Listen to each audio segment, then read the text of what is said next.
everybody, it's Elizabeth from Elpis Astrology at elpisastrology.com. Thanks for joining me today. So this is my May 2021 astrological forecast as I see it.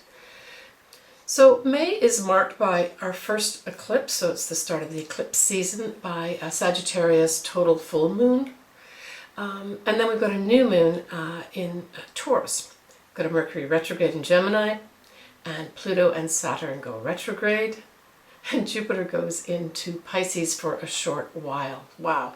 So May is a big month in terms of things being revealed to us, as well as things probably becoming more obvious to probably what's ahead for each of us. Now, we start off with Venus at 26 degrees of Taurus, trining Pluto. So this is a very powerful aspect. At 26 degrees of Capricorn, that's where Pluto is, on the 6th of May. So this is awesome. This is basically reinforcing any love relationships that you may have. But because Venus is in Taurus, it can also represent money. So it may be a time when money flows much more easily to us. So do what you can to have that money flowing positively to you, right? We have Mars in Cancer, sextiling Uranus on the 11th and 12th of May. Now this is, kind of like every 2 years or so you'll see Mars in Cancer.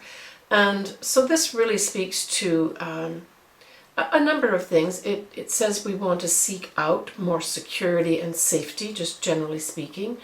But for other people it can also mean an activation of maybe arguments in the home, because Cancer does represent the home and the mother. The mother can become more important to us. It also is sentimentality, if you think of it at its basic. And so this could activate inside us some sentiments from the past that is brought up for us. Certainly Cancers, with Mars here, it just gives energy to you and movement forward. So this is a positive thing from that standpoint. But it can also personally bring up perhaps some disharmony in the home, or the way you feel. Do you feel safe and secure? That type of thing. But I think overall, I got the feeling that this is more energy coming our way. Now with the sextile to Uranus, it basically says you've got unusual, unexpected opportunities coming your way, perhaps to use your energy, whatever way you need to use it, in a positive way, right? So that's really good. We have our new moon in Taurus on the 11th of May, and this is just a new moon really for Taurians, for your new start, and it basically really talks about us appreciating the things that we have, liking the good life. That's what Taurus is about in many respects. It's at 21 degrees of Taurus, so check to see in your chart where you might have this new beginning. It's not very close to Uranus, so we don't have an exact conjunction with Uranus here. Uranus is more closer to the 12, 13 degree mark of Taurus. The one thing that we've got just following that, and that's on the 14th of May, is Jupiter goes into Pisces. And it's from the 14th of May to the 28th of July, but it only goes into just over 2 degrees of Pisces, and it's interesting to have this kind of right in the middle of the year, Jupiter going into a different sign. So check to see where you've got anything at 0 to 2 degrees of Pisces, because that may bring some expansion for you. So Jupiter at its most simplest is basically saying, I want to expand everything I touch. So say you've got Venus around this 0 to 1 degree mark of Jupiter, where Jupiter's at in Pisces. It could mean that your love life might increase, your money might increase, your value might increase, that type of thing. Jupiter, generally speaking, brings a good luck factor or beneficial factor to whatever it touches as well. When we look at the actual birthdays of Pisces, we're looking at the 19th and 20th of February exactly. So this is early on in Pisces. Or your ascendant, your Pisces ascendant, at 0 to 1 degrees. And then I always look at the opposite sign, which of course is Virgo. And for Virgo, it's also early on in your sign. That's the 23rd to the 24th of August. And then the ascendants, of course, would be from 0 to 2 degrees of Virgo. But don't forget that Jupiter will be going into Pisces properly next year for about half a year. So eventually it will touch, starting in 2022, any other potential angle or planet or luminary that you might have at Pisces itself. So that could be set off next year. But for these birthdays, you're going to have a double hit. So you have one time it will hit your either your sun sign or ascendant, or it will actually happen again a second time. So I would say with Jupiter here expanding, that whatever comes up, say around May, June, July time, take a look to see what's expanded for you and brought into view for you. Especially if this is at an angle like your ascendant or midheaven, this could signal something is going to be coming your way that's going to change things up for you, perhaps in a very good way. Otherwise, as I said earlier, it's going to illuminate something perhaps that you're not seeing. The fact that it's going to be illuminating it twice for you if you're early on in Pisces or early on in Virgo is an important thing to pay attention to. But put comments below and we can always discuss it back and forth if you like. Then on the 18th of May, we have Venus conjuncting the north nodes of the moon that are still in Gemini. And this just speaks to our destiny path with regards to whatever Venus actually covers. And of course, Venus mainly is known for love. It can be friendships too. Lucky friendships come your way that set you up on your destiny path. But it's usually love, money, and values. So a new love may enter your life for those that are open to it. And we're looking at probably, the early degrees of Gemini here, because we've got the north nodes making its way down. So this will be sort of around the 17th, 18th degree of Gemini, because as you know, the north nodes of the moon always go backwards. So there's 30 degrees in every sign. We start at 29 degrees of wherever the nodes are, and in this case it's 29 degrees of Gemini, and then they go back to 0 degrees of Gemini towards the end of this year, so December 2021. So right now it's kind of in between that. So see where you've got that in your chart too. Then we look at the 20th of May, where we have Venus sextiling Saturn.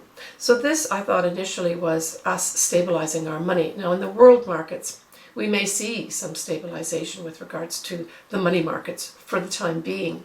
Next year that's going to be all changed up. But for us, it could be individually, we stabilize our money, right? We learn new ways of maybe saving our money and putting it to work for us. Saturn is also work. It can also mean that some of our love relationships stabilize as well. And that could be on the cards for you too. Then we come up to that full moon total eclipse in Sagittarius. So this is on the 26th of May 2021, and it's around the 5-degree mark of Sagittarius. So for Sagittarians, this is for those that are early on in the sign, right? So we're looking kind of the end of November time, birthdays for Sagittarians. So take a look and see where you've got this eclipse in your chart, because it is significant. Now, because it's a full moon, we know that the sun is opposite, right? And what is the sign that's opposite Sagittarius? It's Gemini. So also take a look at Gemini.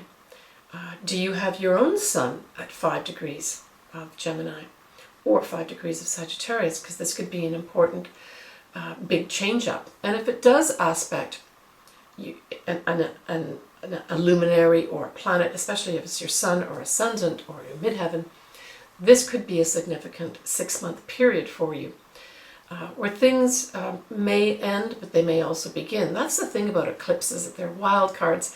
The eclipses, even though it's a total full moon, it can also be a new start for you.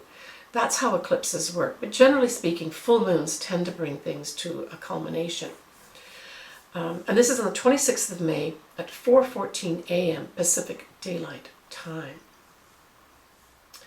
Now, it being in Sagittarius, I would say globally, this is us looking at our belief systems, essentially, and taking a look to see that maybe we need to let go as a collective of some of our beliefs that no longer pan out in the world that we live in right now. So that's just generally speaking when you've got an eclipse happening in Sagittarius, what it does. So it can also illuminate our own personal beliefs and philosophies and ask us, is this really valid right now? So we may have ourselves just generally questioning ourselves in that respect too. The Sun does conjunct the North nodes at this time, and the Moon conjuncts the South nodes, which of course are in Sagittarius. So it's the Sun lighting up where we should be going with regards to our philosophies and our beliefs. And it's the Moon saying, hey, let's let these things go once and for all. It could bring in an international or foreign flavor of some sort. So for some reason, foreign nations may be more important, either for us individually or as a collective. And because it conjuncts the North nodes of the Moon, I correct myself, because if it does do that, and it does, we're looking at 5 degrees. So it's going to be around the 5, 6, 7 degree mark of Sagittarius and Gemini that we're looking at when I spoke about an earlier aspect of that Venus conjuncting the North nodes in Gemini. It would be earlier on, so less than 10 degrees of Gemini. So look for those particular degrees in your chart. So with Venus conjuncting Mercury, so now this is in Gemini, this is really speaking about a lot of communications. And this could do with our money, but I have a feeling this is probably to do with our values. So there'll be more talk and maybe more writing in the press about how we need to change our values, and even in the way we speak, right? Because Gemini is all about talking, speaking, thinking, collecting facts, that sort of thing. It could even bring out, I'm thinking it could bring out a factual article, for instance, or documentary that speaks about how our values are changing and how important that is for us to be proceeding forward, because of course the North nodes are in the mix here. North nodes represent our collective destiny path at this time. We also have Mercury squaring Neptune, so speaking of news, this could be some deception is uncovered at this eclipse as well. So we're still on the eclipse here in Sagittarius. And that, of course, wouldn't be a big surprise either. It can apply to our personal life as well, where something is brought to light that maybe reflects a deception, whether meant purposely or not. And we have Jupiter, as I mentioned, that's in Pisces. Well, it squares anything that's going to be in Sagittarius. And of course, Jupiter just in the first degrees of Pisces squares this 5 degree of Sagittarius full moon eclipse. And so this is also important because now it's having Jupiter highlighting, not necessarily in a positive way, although most Jupiter aspects are positive, but it could also reflect where we are either exaggerating things as a collective, not seeing things, or having things kind of blocked out. With Pisces, it can go two ways, right? It can represent high levels of love, compassion, and spirituality, but it can also highlight some deceptive or fogginess that's in our mind. So it could be that this highlights, this Jupiter square, this eclipse, it can highlight the fact that we're not quite seeing things right. We still got a ways to go. And of course, just generally speaking, we do have a ways to go. We always have a ways to go. But it's connecting in that compassion and our spirituality side of it. So I would say this is a time for us to really reflect on, are we being compassionate enough and sympathetic enough? And maybe it's actually with foreign nations, because maybe we're going to have to feel more compassion and act on that. Some countries are still not out of the woods when it comes to this whole COVID crisis. Right, so tying up here with the last aspect that we have on the 29th of May, we have our first Mercury going retrograde in the eclipse season too. And this starts at 24 degrees of Gemini and goes back to 16 degrees. So see if you've got anything between the 16 degree mark and the 24 degree mark of Gemini and or Sagittarius. These are kind of direct hits. So direct hits are always those that are by conjunction. That means they're very close to each other, or by opposition. These are the strongest aspects that you can get. So I don't cover every single one in terms of transits and the aspects. So it goes direct at 16 degrees of Gemini on the 22nd of June. So here we've got a time period of a Mercury retrograde in its own sign of Gemini. So this could have literally what typically on the surface a lot of astrologers talk about at a Mercury retrograde, and that of course is communication. So I would confirm that for this particular Mercury retrograde: scrambled communications, missing emails, missing phone calls, misunderstanding any communication. So I would say from the 29th of May to the 22nd of June, have a lot of patience with any communications that you have, either with people, from people, that type of thing. And try to see maybe both sides of a situation. That's also very Gemini-like. That would be to your advantage if you did that. All right, so when we look at June, we also have an eclipse happening there. And here we have a new moon eclipse at 19 degrees of Gemini. So Geminis, you're going to have a whole new start beginning in June. And then we have Jupiter in Pisces actually going retrograde at the 2 degree of Pisces. So as I mentioned, Jupiter does not stay in Pisces in 2021 for very long, but it goes onwards, of course, starting in January 2022. And I covered all this in a video. I'll put the link to that should you like to look at it if you've not. I will be giving an extended video, probably posting in the next few days, maybe early May, and then of course doing my June forecast. I'm a little late. I've been really busy with work this month, so I apologize for those that usually wait for my videos coming a little earlier. Take care of yourself. I'm sending everybody a lot of love. This eclipse is pretty positive, I would say, even though it's a full moon total eclipse. It's up for changing us for the better, especially with regards to our future. We're going to get a view of our future individually and collectively, at least a little view to start off with. Don't forget we have another new moon eclipse in Sagittarius happening on the 4th of December. So this isn't tying up yet with the Sagittarius eclipses. And that will be a new moon for you Sagittarians.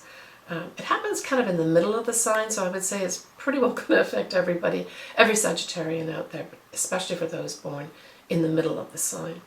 And I'll cover that more, of course, in my December video. Please take care of yourself. I'm thinking of everyone positively. If you haven't started a grateful diary, just open up a Word document on your laptop and save it. Put something of gratitude in there every day and things will start flowing to you. I personally have experienced this myself. Leave comments as usual. I love to hear from everybody. Bye for now.